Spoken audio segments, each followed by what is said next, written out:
देखिए, पिछले वीडियो में हम लोग विभव मापी की चर्चा किए थे। विभव मापी के द्वारा हम चर्चा किए थे किसी सेल के वैद्युत वाहक बल को ज्ञात किया जा सकता है, दो सेलों के वैद्युत वाहक बलों की तुलना की जा सकती है और सेल का आंतरिक प्रतिरोध ज्ञात किया जा सकता है। तो पहले हम लोग चर्चा करेंगे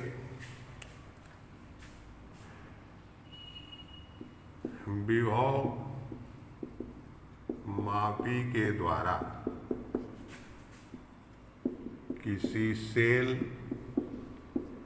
के वैद्युत वाहक बल की गणना करने की विधि। विभव मापी के द्वारा किसी सेल के वैद्युत वाहक बल की गणना करने की विधि। तो देखिए, ये विभव मापी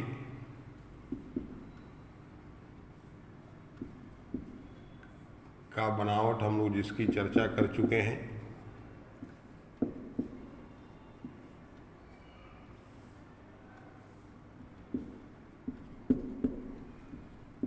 ये तो विभव मापी हो गया। इसमें आपको बता चुके हैं ये एक सेल है जिसको संचालक सेल, ड्राइवर सेल कहते हैं। एक परिवर्तनशील प्रतिरोध का प्रतिरोधक है जिसे रेहोस्टेट कहा जाता है। ये कुंजी है जिससे परिपथ को हम लोग ऑन ऑफ कर सकते हैं। एक आमीटर है जिसके द्वारा परिपथ में प्रवाहित होने वाली धारा की माप की जाती है। हम लोग वहाँ फिगर में आपको चर्चा हम किए थे कि ए और बी के बीच एक ही पदार्थ के 1-1 मीटर लंबाई के हम लोग 5 तार को श्रेणी क्रम में संयोजित किए थे जिसको विभव मापी तार कहा जाता है। यहाँ पर एक ही दिखाया गया है, ए से बी। अब देखो, जिस सेल का वैद्युत वाहक बल ज्ञात करना है उस सेल के धन ध्रुव को इस विभव मापी तार के सिरा ए से जोड़ दिया गया। अब सेल का जो ऋण ध्रुव है इसे गैल्वेनोमीटर के एक सिरा से, हम लोग चर्चा कर चुके हैं, गैल्वेनोमीटर एक धारा सूचक का काम करता है, इसके दूसरे सिरे से एक जौकी, जिसकी चर्चा हम मीटर सेतु में किए थे, ये धातु का एक निकुला भाग है जिसे इस तार पर खिसकाया जा सकता है, इसको कहते हैं जौकी। इस जौकी को इस तार के संपर्क में ला देते हैं। अब इसके बाद मान लो इसका वैद्युत वाहक बल E1 है। जैसे यहां से परिपथ पूरा कीजिएगा, धारा निकलेगी, तो इधर से निर्गत धारा जब यहां पर पहुंचेगी तो ये दो रास्ता है। कुछ धारा इस सेल से होकर जाएगी और कुछ इस विभव मापी तार से। सेल से जैसे धारा इधर से चलेगी तो गैल्वेनोमीटर से जाएगी, तो गैल्वेनोमीटर में क्या होगा, विक्षेप उत्पन्न होगा। अब आपको प्रयोग में क्या करना है कि इस जौकी को इस विभव मापी तार पर धीरे धीरे तब तक खिसकाना है जब तक इस गैल्वेनोमीटर में शून्य विक्षेप प्राप्त नहीं हो जाता है। मान लो जब जौकी बिंदु C पर है, यहां से L1 लंबाई पर, तो इस गैल्वेनोमीटर में शून्य विक्षेप प्राप्त हो गया।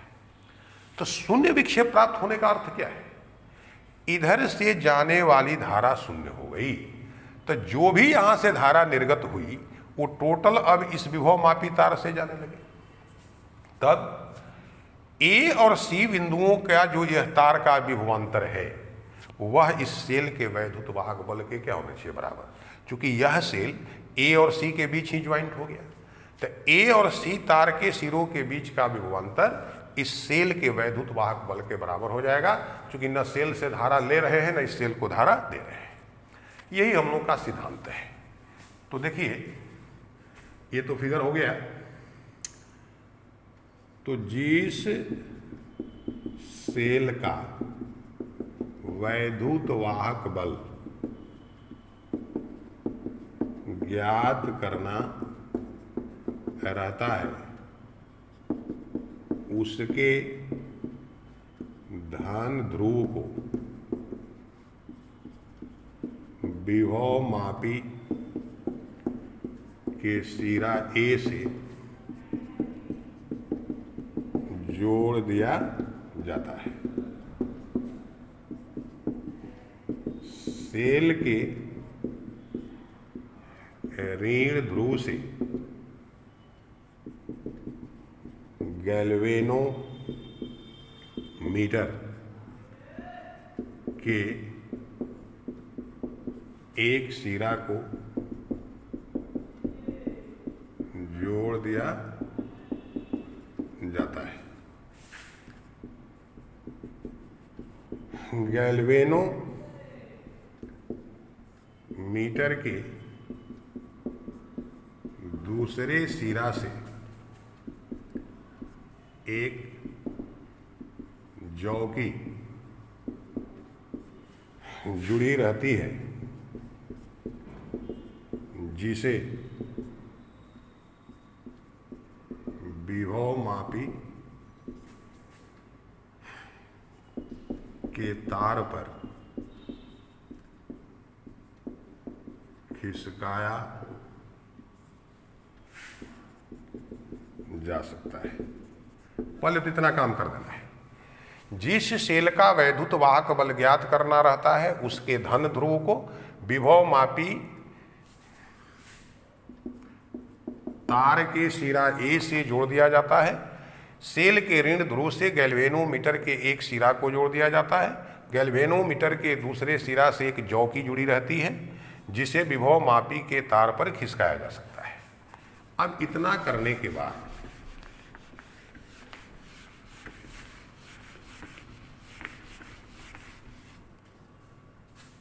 जब परिपथ में धारा प्रवाहित कराई जाती है तब गैल्वेनोमीटर में विक्षेप उत्पन्न होता है। जौकी को विभवमापी तार पर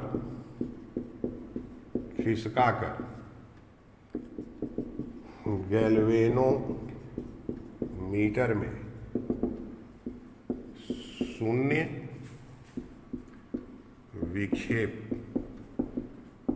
प्राप्त किया जाता है। प्रयोग इतना ही करना है, जब परिपथ में धारा प्रवाहित कराई जाती है तब गैल्वेनोमीटर में विक्षेप उत्पन्न होता है। जौकी को विभवमापी तार पर खिसकाकर गैल्वेनोमीटर में शून्य विक्षेप प्राप्त किया जाता है। माना कि जब जौकी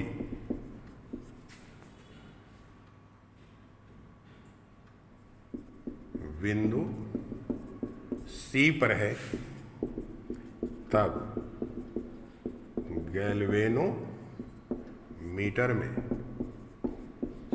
शून्य विक्षेप प्राप्त होता है। तो C पर है मतलब A और C बिंदुओं के बीच का जो विभवांतर है वही इस सेल के वैद्युत वाहक बल के बराबर होगा। यदि तार के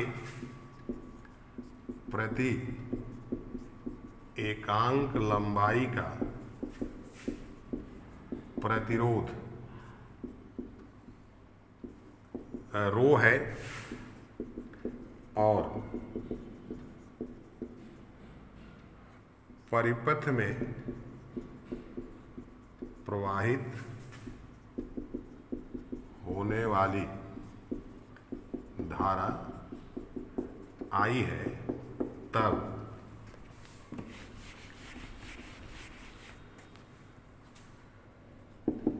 तार के A तथा C बिंदुओं के बीच विभवांतर बराबर I रो L1। A से C तक की लंबाई हम लोग L1 मान लिए। प्रति एकांक लंबाई का प्रतिरोध रो है तो L1 लंबाई का प्रतिरोध रो इंटू L1 और धारा कितनी जा रही है I, तब विभवांतर भी बराबर सूत्र IR होता है। यह विभवांतर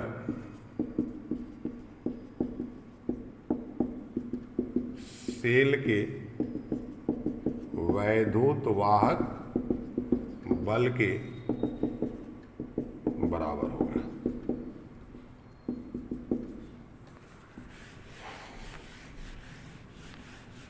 कोई पूछेगा क्यों यह वैद्युत वाहक बल इसके बराबर होगा विभवांतर के, तो ये इसके समानांतर में है, ए और सी के बीच सेल भी जुड़ा हुआ है। अतः E1 बराबर आई रो L1। अब देखो इस व्यंजक में परिपथ में कितनी धारा प्रवाहित हुई, आई का मान हम लोग नोट कर लेंगे यहां से। तार के प्रति एकांक लंबाई का प्रतिरोध रो दिया रहेगा और L1 लंबाई हम लोग मीटर स्केल से नाप लेंगे, तो वैद्युत वाहक बल E1 का मान प्राप्त हो जाएगा। अब E1 जितना अधिक होगा उतने अधिक लंबाई पर आपको ये शून्य विक्षेप की स्थिति प्राप्त होगी, अर्थात शेल का वैद्युत वाहक बल इस विभव मापी तार के लंबाई का अनुक्रमानुपाती होता है। अब एक बात यहां पर समझ लीजिए, अगर वैद्युत वाहक बल बहुत कम है तो यहां पर संतुलन बिंदु की जो लंबाई है वो बहुत अल्प मिलेगी, तो बहुत छोटी लंबाई को मापने में त्रुटि होने की संभावना रहती है। तो कहता है कि इस विभव मापी की सुग्राहिता हम कैसे बढ़ाएंगे। तो अगर इस व्यंजक में धारा का मान हम लोग कम कर दें तो संतुलन बिंदु की लंबाई बढ़ जाएगी। तो ऐसी स्थिति में अगर बहुत कम वैद्युत वाहक बल की माप करनी होती है तो हम लोग इस परिपथ में श्रेणी क्रम में कुछ प्रतिरोध जोड़ करके और धारा के मान को कम कर लेते हैं।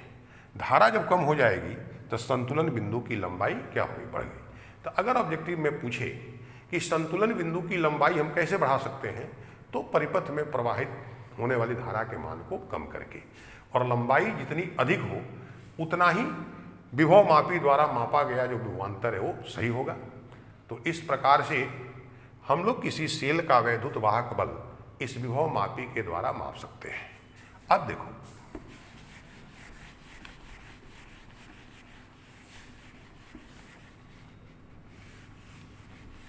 विभव मापी के द्वारा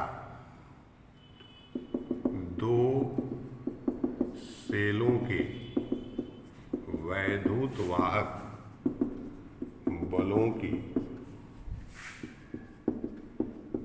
तुलना करने की विधि।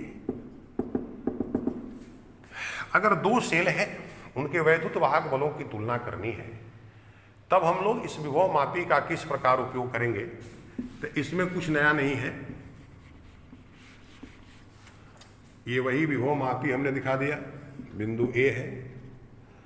अब जिन दो सेलों के वैद्युत वाहक बलों की तुलना करनी है, दोनों के धन ध्रुवों को इस विभव मापी तार के सिरा ए से जोड़ देंगे। ये दोनों का ऋण ध्रुव है, इसको एक 3 बिंदु वाली हम लोग कुंजी लेते हैं। इसके ऋण ध्रुव को कुंजी के सिरा 1 से, इसको सिरा 2 से, कुंजी के सिरा 3 से गैल्वेनोमीटर को जोड़ दिए। ये वैद्युत वाहक बल E1 और ये E2। अब जॉकी को यहां पर सटा दी। सर्वप्रथम कुंजी को 1 तथा 3 में प्रवेश कराकर इस गैल्वेनोमीटर में हम लोग शून्य विक्षेप प्राप्त करते हैं। मान लो वो C पर प्राप्त हुआ और ये लंबाई कितनी है L1। पुनः कुंजी को इस 2 और 3 के बीच प्रवेश करा देंगे, इसको हटा देंगे, तो ये सेल बाहर हो गया परिपथ से। एक बार फिर उस प्रयोग को दोहरा करके गैल्वेनोमीटर में शून्य विक्षेप प्राप्त करेंगे। मान लो इस बार C डैश पर जो यहां से L2 दूरी पर है, प्रयोग इतना ही करना है। तो यदि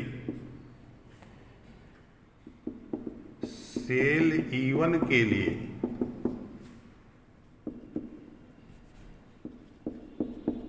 शून्य विक्षेप की स्थिति L1 लंबाई पर तथा सेल E2 के लिए शून्य विक्षेप की स्थिति L2 लंबाई पर प्राप्त होती है और परिपथ में प्रवाहित होने वाली धारा आई है, तब अगर इस सेल E1 के लिए हम लोग संतुलन बिंदु प्राप्त किए, यानी शून्य विक्षेप की स्थिति इसमें प्राप्त किए, वह L1 लंबाई पर प्राप्त होगा। तो E1 बराबर, अभी हम लोग ऊपर देखें, I रो L1। उसी प्रकार से सेल E2 के लिए हम लोग इस प्रयोग को दोहराए। मान लो यहाँ पर शून्य विक्षेप की स्थिति L2 लंबाई पर प्राप्त हुई, तो E2 बराबर I रो L2। दोनों केस में तार एक ही है, तो E1 बटा अगर E2 करेंगे तो I रो तो कट जाएगा, L1 बटा L2। तो इस प्रकार से दोनों सेलों की स्थिति में शून्य विक्षेप की स्थिति प्राप्त की जाती है। जिन लंबाइयों पर ये शून्य विक्षेप की स्थिति प्राप्त होती है उन्हें नोट कर लेते हैं। तो L1 और L2 का मान अगर ज्ञात है तो E1 बटा E2 बराबर L1 बटा L2। तो इस प्रकार से इस विभव मापी के द्वारा किसी सेल के दो सेलों के वैद्युत वाहक बलों की तुलना की जा सकती है। अब इसके बाद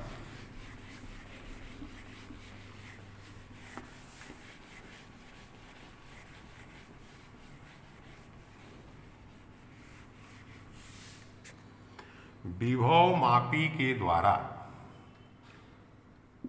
किसी सेल के आंतरिक प्रतिरोध ज्ञात करने की विधि। विभव मापी के द्वारा किसी सेल के आंतरिक प्रतिरोध ज्ञात करने की विधि। अब इसमें विभव मापी तो यही हो गया, यह बिंदु A हो गया, यह बिंदु B हो गया। अब इस सेल का मान लो आंतरिक प्रतिरोध निकालना है। वैद्युत वाहक बल E1 है, आंतरिक प्रतिरोध R है। इसके धन ध्रुव को A से जोड़ दिए। इस सेल के साथ यह एक ज्ञात प्रतिरोध का प्रतिरोधक जोड़ दिए और इसके साथ एक कुंजी यहाँ केवल लगा दी है। अब गैल्वेनोमीटर के सिरा को जोड़ दिए, ये जो कि है।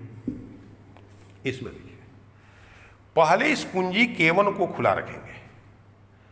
इसको जब खुला रख के धारा प्रवाहित कराएंगे तो यहाँ पर धारा कुछ विभव मापी तार से जाएगी, सेल से होते हुए गैल्वेनोमीटर से जाएगी। मान लो इस स्थिति में संतुलन बिंदु L1 बिंदु पर प्राप्त हो गए, तो इस केस में तो A और C के बीच का जो विभवांतर है वह इस सेल के वैद्युत वाहक बल E1 के बराबर होगा।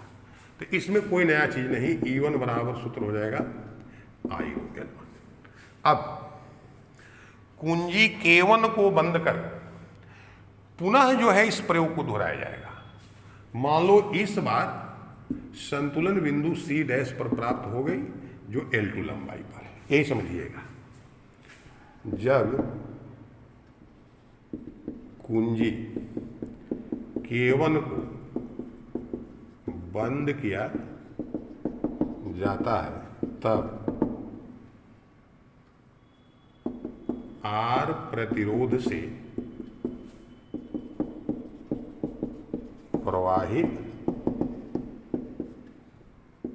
होने वाली धारा I1 बराबर, जैसे इस कुंजी को बंद कीजिएगा इस सेल से धारा निकलेगी। ये इधर नहीं जाएगी। क्यों नहीं जाएगी?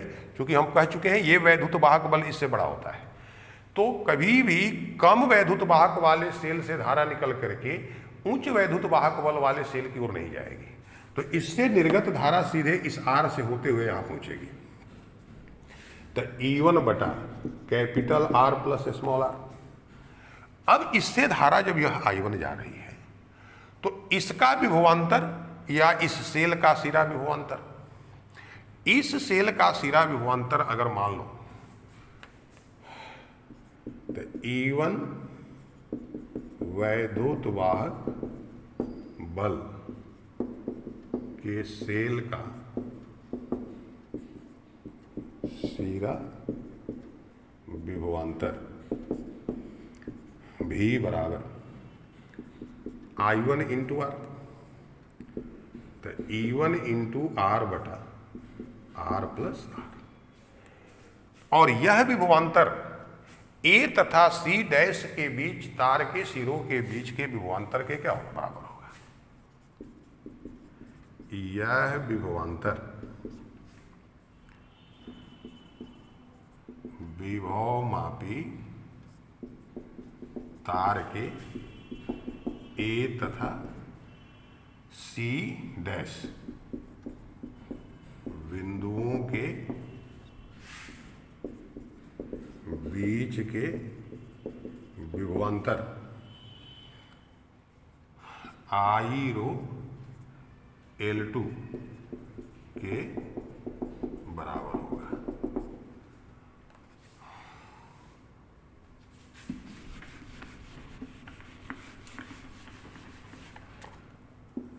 अतः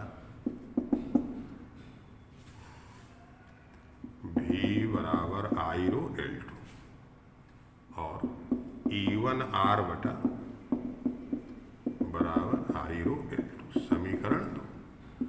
समीकरण 1 भागा 2 तो E1 बटा E1 R बटा R प्लस R, ये हो जाएगा L1 बटा L2, आई रो कट जाएगा, E1 कट गया तो R प्लस R बटा R बराबर L1 बटा L2।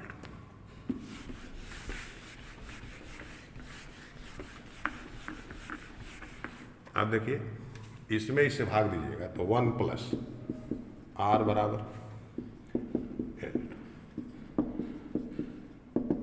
L1 बटा L2 माइनस 1,